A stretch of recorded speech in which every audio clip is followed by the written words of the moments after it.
Soy Pablo Lascurain y esto es El Arte de Entender, un espacio para cuestionar y reflexionar sobre los temas que más afectan nuestro día a día y que no tenemos presente.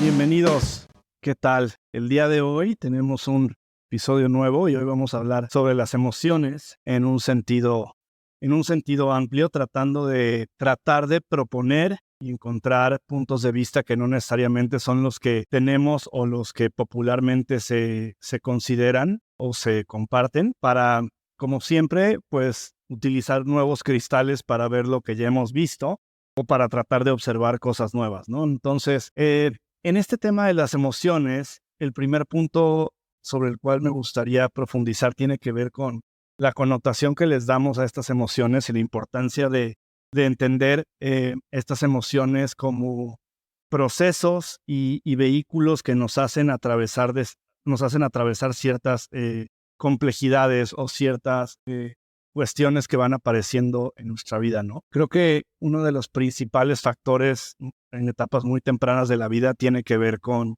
la forma en la que interpretamos las emociones como buenas o malas. Y cómo es esa valorización que les damos, pues también nos es inculcada por nuestros papás, por las personas que nos cuidan cuando somos pequeños, y tiene una serie de repercusiones bastante importantes conforme vamos creciendo, ¿no? Entonces, para efectos prácticos, pensemos que hay emociones positivas, como la felicidad, que parecería que es una emoción que siempre es positiva y siempre es buena y siempre sana.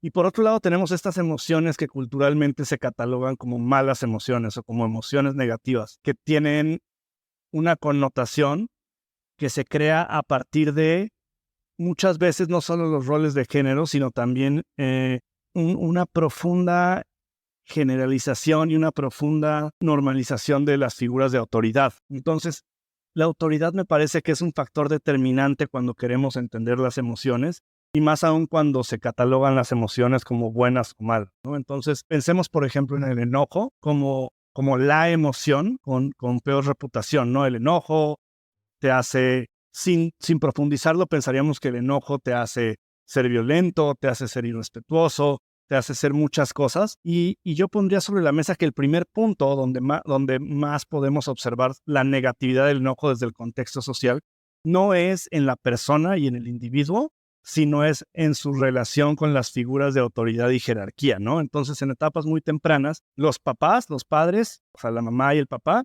asumen que si un hijo o una hija se enoja, esa emoción es poco sana. Esa emoción normalmente está fundamentada por cuestiones poco sanas o poco realistas y se le relaciona más con temas como un berrinche, con una falta de cumplimiento de lo que esperaba su hijo, y en realidad lo que choca de forma más preponderante es eso, es la autoridad.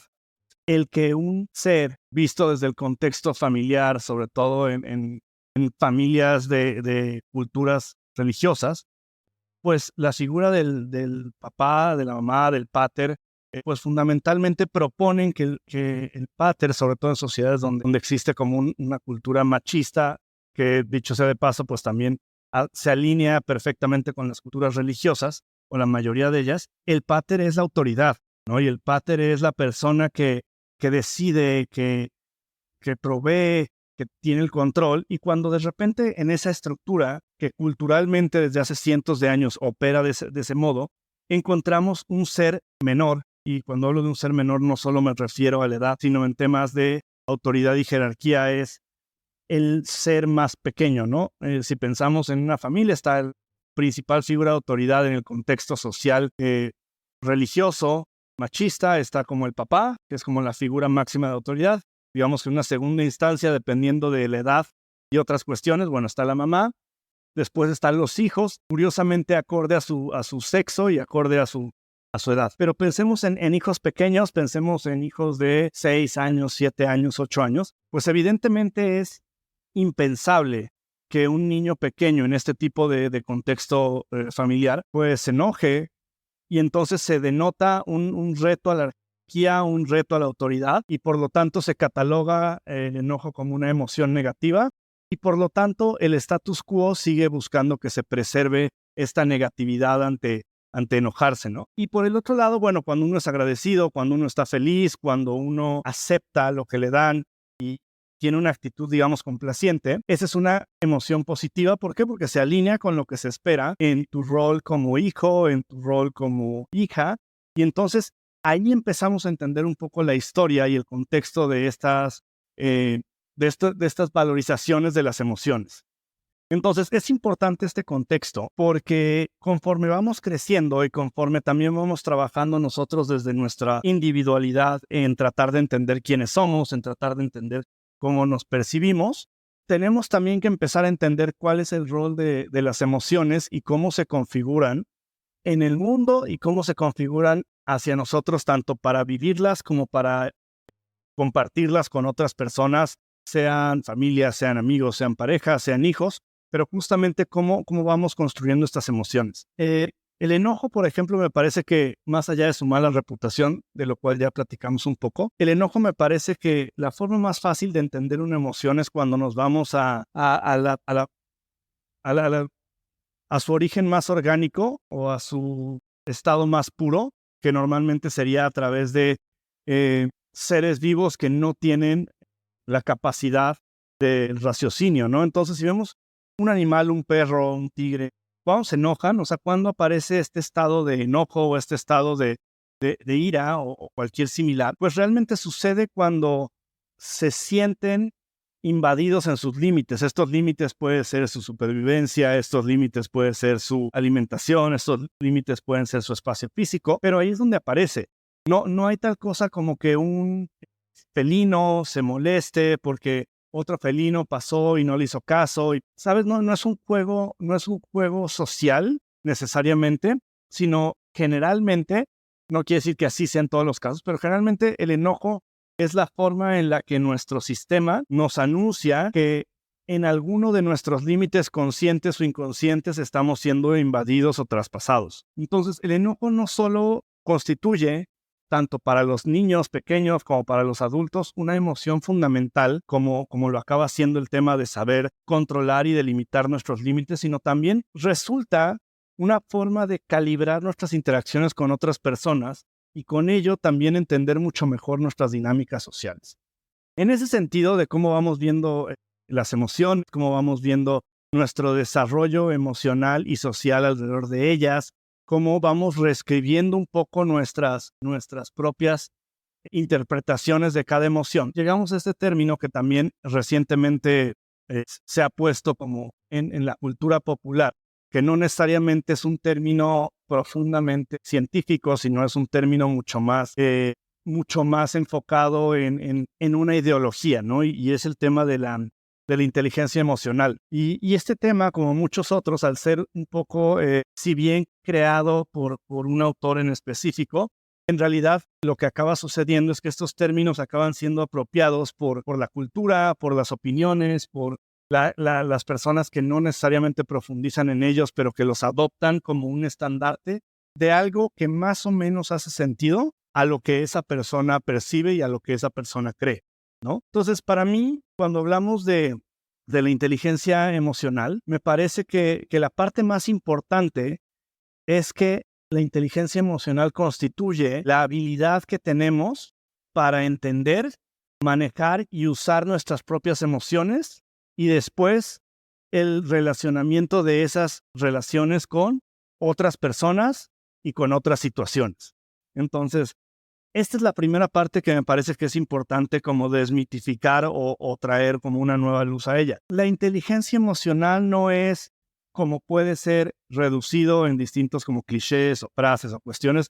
La inteligencia emocional no es estos consejos de que todo se te resbale, todo pasa por algo, es que no te lo tomes personal. Eso no es inteligencia emocional, eso es exactamente lo contrario. Eso es la tendencia que hemos visto en otros episodios que tiene que ver con no te inviertas para que no pierdas, lo cual pues evidentemente acaba siendo una reducción destructiva en la vida, en donde no hagas nada para que no te pase nada, no quieras a nadie para que no te hagan daño, no salgas a la calle para que no te atropellen. Nos acaba siendo este extremismo un poco torpe, en donde no hay espacio para asumir una situación y luego buscar nuestra evolución en esa situación, más allá de reducirla a una frase cliché, ¿no? Entonces, si vemos el concepto como en todos sus elementos, lo primero es la habilidad de entender. Para que nosotros podamos entender nuestras emociones, el primer punto es qué tanto nos hemos puesto a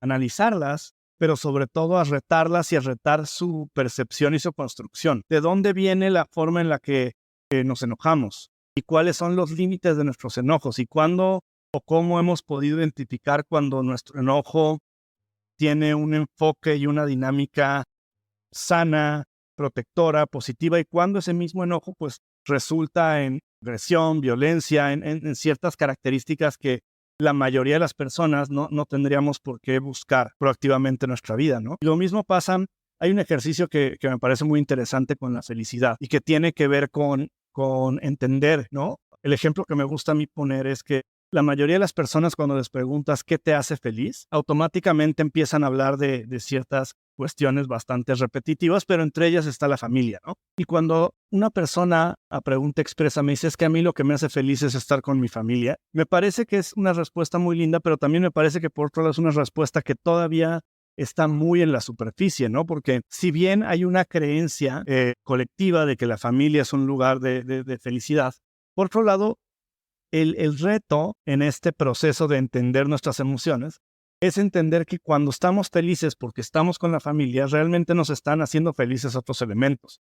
Realmente nos puede estar haciendo feliz el sentirnos queridos, el sentirnos valorados, el sentirnos apreciados, el sentir estar con personas que comparten lo que nosotros creemos, comparten un amor, pero ahí vamos profundizando, ¿no? Y entonces si nos sentimos felices porque nos sentimos valorados, entonces eso nos lleva justamente a esta reflexión de, bueno, si nos sentimos valorados con la familia, ¿qué es lo que están haciendo ellos, los miembros de la familia, para hacernos sentir así? Y cómo eso puede reproducirse o impactar en otras áreas de nuestra vida, de nuestro trabajo, de nuestras relaciones. Y ahí es donde entra este trabajo que es, desafortunadamente y contrario a los libros de autoayuda, pues un trabajo bastante lento. Es un trabajo que en la mayoría de los casos la complejidad es que empezamos desde un punto de ignorancia sobre nosotros mismos, lo cual es bastante retador, porque parecería que si algo sabemos es por qué y cómo somos nosotros, ¿no? Eso parecería que es como prácticamente dado, porque nosotros pues, estamos profundamente embedidos en nuestras emociones y en nuestros pensamientos, pero sin embargo no es así.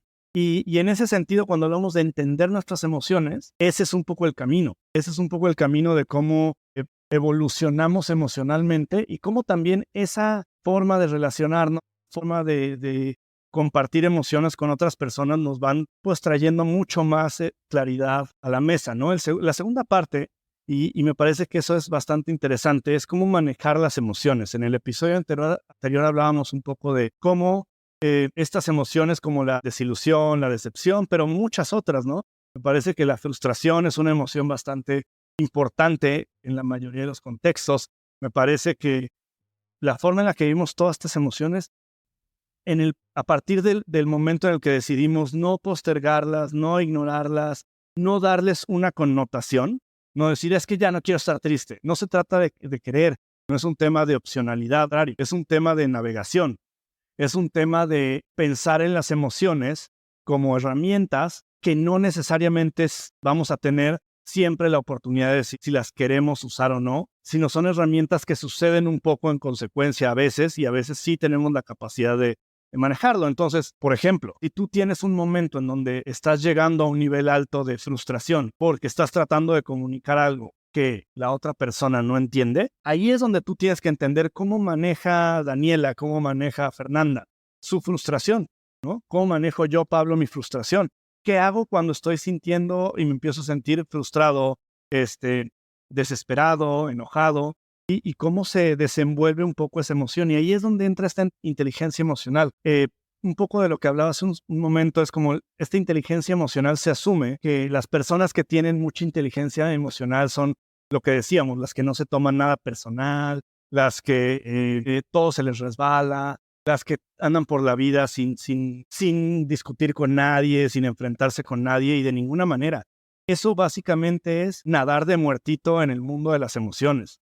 es no permito que nada me importe demasiado, incluido yo mismo, incluido mis propias posturas, y entonces es a través de esa desconexión que incluso malentendido muchas personas hablan como de no estar apegado, como si conocieran a profundidad lo que realmente dicen estas ideologías profundas como el budismo y otras que recogen el concepto del desapego, y que no es que te valgan los demás, ¿no? Sino justamente el desapego habla mucho más de una profundidad emocional en donde logres navegar a través de las emociones que te hacen sentir mal, navegarlas, no ignorarlas, no pretender que no suceden o pretender que no te importan, sino más bien cómo les das salida y cómo las procesas y cómo entiendes que la lectura no necesariamente se centra en si es personal o no es personal, que dicho sea de paso, bueno, toda relación que implica una individualización es personal,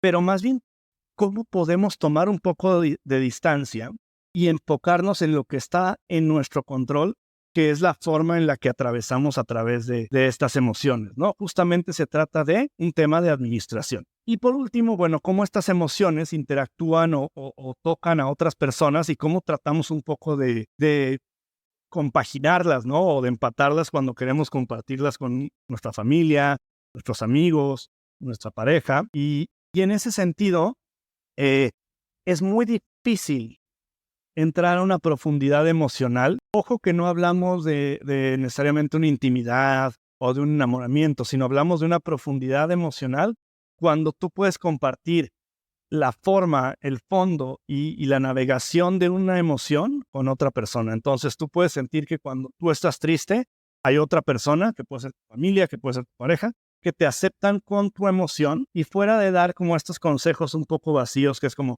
bueno, pero ya se te pasará, y bueno, pero échale ganas, la vida sigue, o tratar de llevar a alguien a, no sé, a que se tome unos drinks para que se le pase, lo cual no es que esté mal, ¿no? Pero no implica una profundidad emocional en donde te puedas sentar con alguien y decir, a ver, cuéntame qué te pasó, cómo te sientes. Y también desde nuestra óptica, como personas pasivas que estamos escuchando, también tener la capacidad de no querer brincar hacia el juicio o hacia la postura moral superior, que es como, bueno, pero te lo dije, que no hubieras hecho esto, o es que también tú siempre caes en los mismos patrones.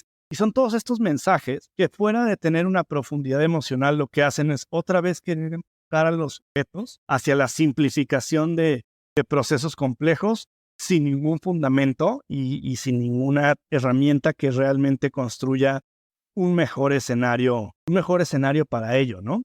Entonces, cuando hablamos justamente del tema de la inteligencia emocional, la parte más compleja, yo pensaría que es la primera, que es la parte en la que nos entendemos y nos asumimos. Y el segundo paso, que me parece también complejo, pero un poco menos complejo, es cómo logramos que nuestra propia identidad emocional, esta identidad que nos hace ser quienes somos cuando estamos tristes, cuando estamos enojados, cuando nos frustramos, cuando nos decepcionamos, esa identidad emocional que mientras más la defines y la entiendes, mejor la procesas y la compartes, pues cómo puedes hacerla compatible con otras personas. Y la realidad es que es un poco distinta a lo que la mayoría podría pensar que es. Mientras más emocionalmente inteligente seas, más fácil es relacionarte con otras personas, y la realidad es que no. La realidad es que como en la mayoría de las cosas y de las relaciones humanas, no se trata de un tema de capacidad, se trata de un tema de empate, ¿no? Entonces, probablemente el reto más grande de ser una persona a la cual va desarrollando su emocionalidad y con ello su inteligencia emocional, el problema es que las personas que no trabajan en eso, las personas que no buscan profundizar justamente en esta inteligencia, sino más bien tratan de promover el evitar todo tipo de emocionalidad y con ello sentirse un poco invencibles emocionalmente, pues lo que pasa es que chocas, porque tú llegas con todo este catálogo y toda esta diversidad de emociones, de sentimientos, y otra persona no lo tiene y no lo acepta. Entonces piensa que la analogía que me parece como más clara es, imagínate que tú sabes muy poquito de cine, muy poco. Tú sabes de la película de moda, de la película que acaba de salir, de quién es Brad Pitt, de quién es, no sé, cualquier otro actor que se te ocurra, Leonardo DiCaprio, quien es Susan Sarandon, quien sea. Y ahí es tu nivel de cine, te gusta hablar de que salió esta película o salió esta otra, y eso es todo.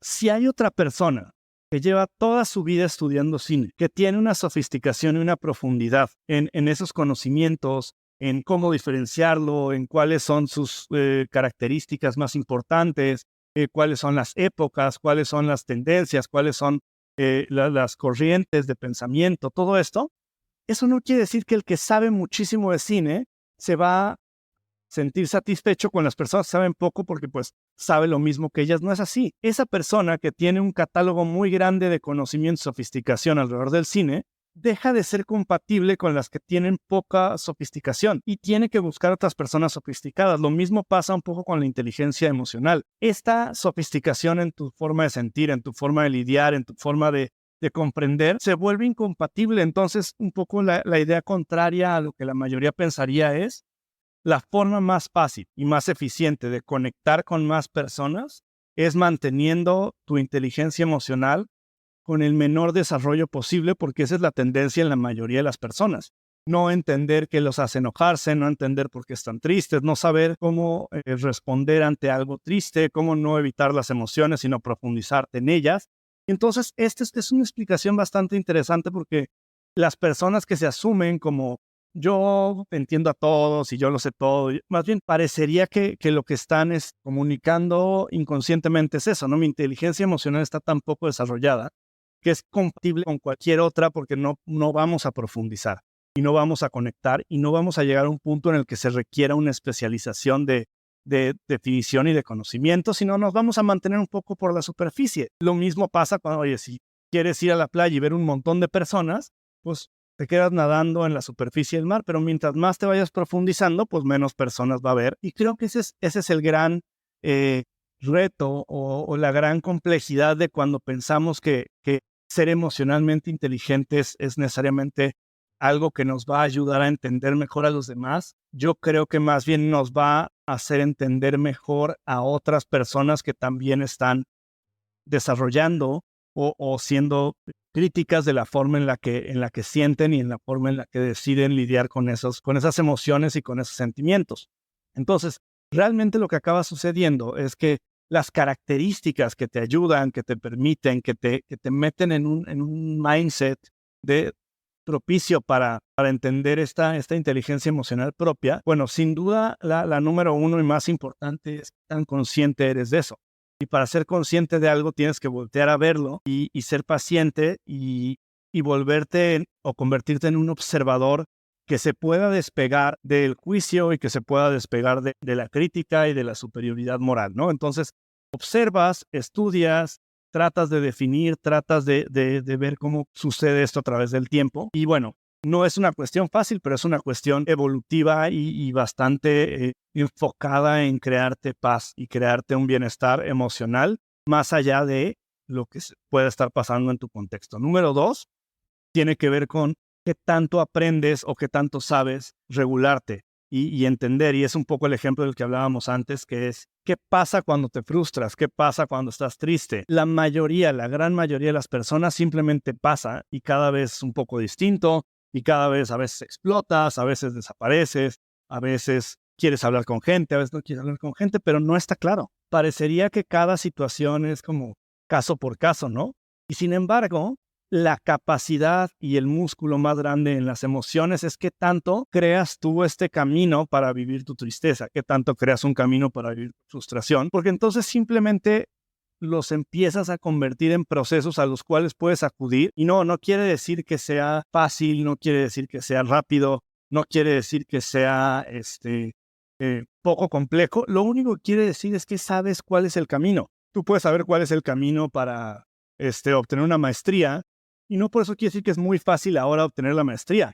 Incluso podríamos alegar que su nivel de dificultad no necesariamente disminuye, pero por lo menos hay una certeza de que sabes qué es lo que viene en términos generales y sabes un poco cómo puedes llevarlo a cabo. Y las últimas dos cuestiones que tienen que ver con esta inteligencia emocional y su forma de ir desarrollándose es la empatía, que me parece que la empatía tiene como este reto grande de pensar que la empatía muchas veces se transgiversa o se confunde con las formas sociales o los buenos modales y que no tiene nada que ver, ¿no? O sea, tú puedes ser muy amable, muy lindo, muy buena onda y eso no quiere decir que seas una persona empática. Hablarle bonito a los demás no necesariamente implica empatía cuando no va acompañado de acciones. Incluso iría más allá y diría que es mucho más empático cómo actúas y qué das y tu apertura para escuchar de forma activa y tu actitud hacia ponderar y ponerte en los zapatos de otra persona que simplemente hablar bonito y tener una actitud alegre o contenta, ¿no? Y la última tiene que ver con los social skills o las aptitudes sociales, que básicamente acaban siendo pues justamente la forma en la que nos relacionamos y la forma en la que conectamos con los demás. Y me parece que en el punto de las habilidades o de las aptitudes sociales, es fundamental entender que estas aptitudes sociales son como una especie como de ciclo, ¿no? Entonces, tú tienes tus emociones, tienes esta conciencia de lo que estás haciendo, cómo sientes, cómo vives, cómo todo esto, implementas tu regulación propia, inyectas un poco de empatía y vuelves a redefinir o vuelves a cuestionar un poco tus habilidades sociales, ¿no? Entonces, podemos pensar que esto es un círculo y que no es un trabajo a completarse, sino es justamente una labor constante en donde vas básicamente completando círculos, ¿no? Como en un laberinto circular, ¿no? O sea, vas cada vez haciendo un círculo más grande y en ese sentido es que también puedes adoptar esta certeza en donde sabes que estás avanzando, pero no asumes que ya lo sabes y que por ende ya superaste esa etapa o completaste algo que no necesariamente se mide o se configura como un camino total, ¿no? Me parece que en ese sentido hay reflexiones que tienen que ver con una profundidad que no siempre vemos, ¿no? Y tiene que ver, por ejemplo, con la responsabilidad afectiva, que es otro término poco científico y bastante popular en la cultura, ¿no? Que se asume, lo mismo pasa que con inteligencia artificial, pues un poco contextualmente y más enfocado en lo que cada persona quiere creer. Definitivamente la responsabilidad afectiva no es la representación de las relaciones amorosas, conservadoras en culturas religiosas. Entonces, no es eso. La responsabilidad afectiva tampoco es que si tú querías algo pasajero y yo no, entonces sí. Y tampoco tiene que ver con el grado de intimidad o el grado de sexualidad en una relación. La responsabilidad afectiva, el problema o la complicación con la responsabilidad afectiva es que tienes que tener cierta inteligencia emocional. Entonces, si tú esperas que alguien tenga responsabilidad afectiva contigo y que tú puedas recibirla, pues el primer punto es que no vamos a tener este intercambio si no hemos trabajado en nuestras propias emociones. Número 2, esta responsabilidad afectiva lo que dice de forma general es que nos vamos a hacer cargo de nuestras propias emociones en las interacciones que tenemos con otras personas. No es que alguien más va a cumplir nuestras expectativas de lo que nosotros queremos emocionalmente. Eso no es. No es que alguien tiene que hacerse cargo de lo que nosotros queremos y tiene que ser esa persona quien cuide que nosotros no nos emocionemos o que cuide que nosotros no creamos estas idealizaciones. Eso no es la responsabilidad afectiva. La responsabilidad afectiva es comunicar lo que queremos, comunicar lo que sentimos conforme lo vayamos queriendo y conforme lo vayamos sintiendo. Y creo que en ese sentido también hay que ver en términos de nuestra propia responsabilidad, que es cómo nosotros tenemos responsabilidad afectiva con nosotros mismos, pero también hacia nuestras acciones. Pero para eso necesitamos de estas herramientas que nos permitan saber poner límites, que nos permitan saber verbalizar nuestras emociones, nuestras decepciones y sobre todo que nos permitan hacerlo con algunas características. La primera es sin emitir el juicio de valor. 2, hablando desde nuestra propia perspectiva y óptica y no desde la sabiduría universal. Y 3, asumir que no sabemos qué es lo que la otra persona siente o cree y que lo único que podemos interpretar es las acciones que esa persona ha tenido o tiene, ¿no? Y en ese sentido, entonces tenemos que también como redefinir nuestra responsabilidad afectiva, ¿no? Nuestra responsabilidad afectiva es eso, ¿qué tanto ponemos límites ante una relación? ¿Qué tanto aceptamos los límites de otra persona? ¿Qué tanto tenemos la facilidad y la honestidad de compartir lo que vamos queriendo y sintiendo? No estamos hablando de la otra persona. Cuando hay este cliché de decirle a alguien más, oye, es que yo busco a alguien con responsabilidad afectiva, eso no es la responsabilidad afectiva. Lo que tú estás tratando de comunicar es que quieres que alguien cumpla tus expectativas emocionales y que si no lo haces sea autorresponsable y sea esa persona, únicamente esa persona, quien se haga accountable o quien tome responsabilidad de eso. Y no es así. La responsabilidad afectiva es algo propio, ¿no? Entonces tú buscas una responsabilidad afectiva propia y un poco como la inteligencia emocional. Tú no puedes decirle a alguien que buscas inteligencia emocional. Tú tienes tu propia versión de la inteligencia emocional y ya conectarás con otra persona o no. Y probablemente tu inteligencia emocional sea torpe para otras personas, sea demasiado brillante para otras personas, pero eso no quiere decir que tú sí la tienes y otra persona no. Quiere decir que tienes una figura, tú tienes un triángulo y otra persona tiene un rectángulo. Eso no quiere decir que el rectángulo esté bien y tú estés mal, ni viceversa. Quiere decir que tienen otras versiones. Entonces, cuando hablamos de responsabilidad afectiva, número uno, es necesario que hablemos de nuestra propia persona y de nuestra propia responsabilidad afectiva, lo cual se refiere a la forma en la que vamos a vivir y compartir nuestra inteligencia emocional con alguien más. Entonces no se exige, sino más bien se descubre y se explora cuando estamos conociendo a otra persona. Si quieres o tienes ganas de que alguien contigo y tenga bebés y quieres evitar que esa persona te busque nada más para acostarte contigo, pues di eso. No, eso no es un tema de inteligencia emocional ni es un tema de responsabilidad afectiva. Es un tema de tú no has sido suficientemente clara para decir que lo único que te interesa de conocer a otra persona es ver la posibilidad de casarse y tener hijos. Si tú dices eso tal cual, no hay tal cosa como responsabilidad afectiva. Simplemente es hablar con claridad y tener claridad con lo que queremos y con lo que decimos, ¿no? No hay este cliché de lo que queremos construir a partir de una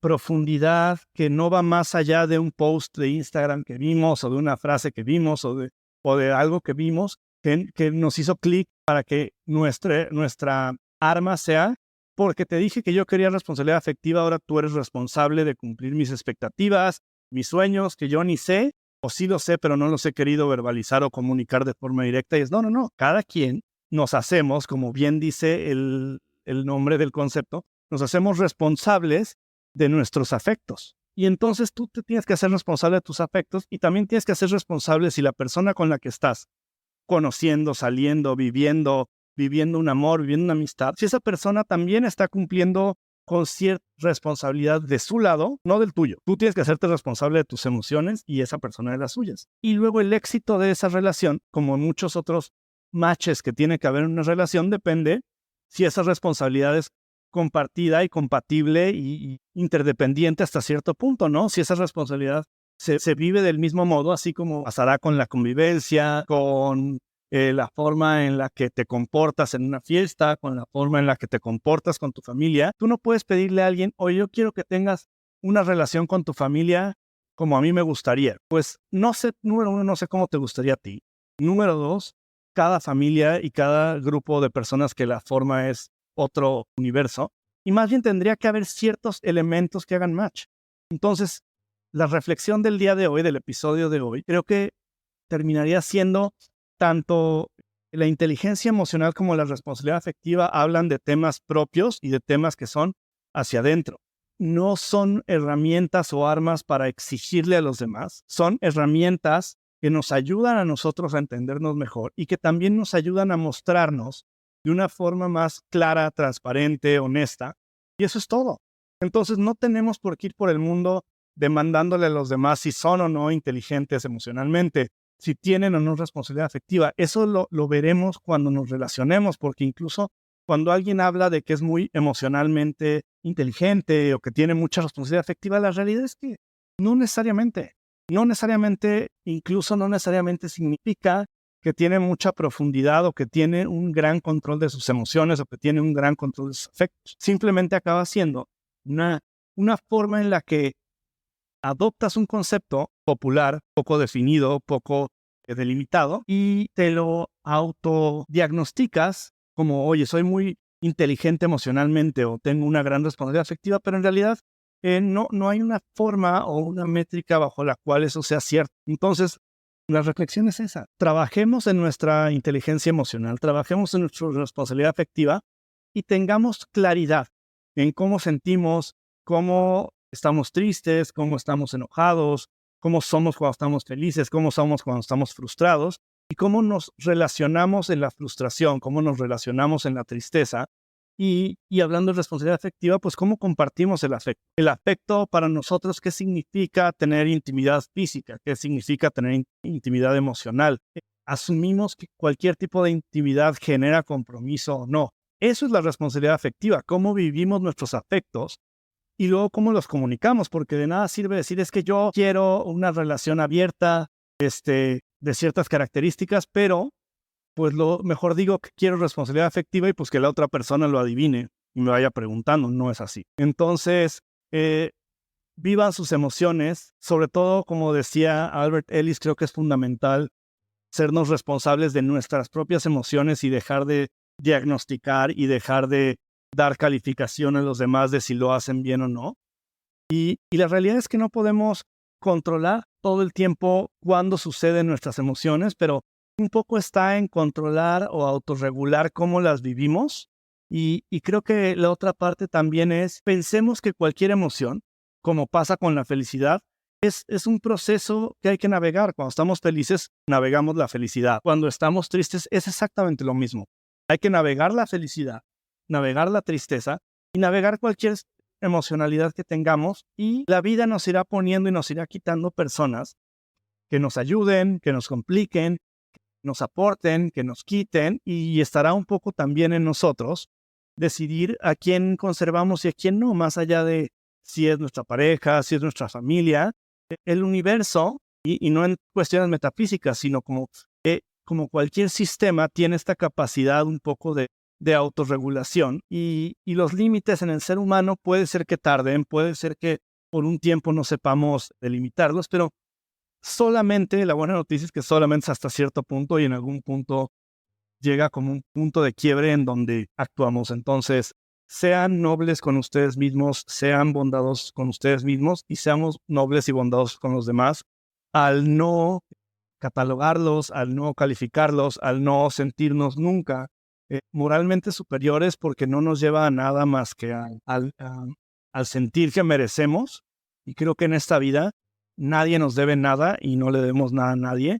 El agradecimiento se agradece, pero no crea deudas. Entonces, muchísimas gracias por acompañarme el día de hoy y nos vemos pronto.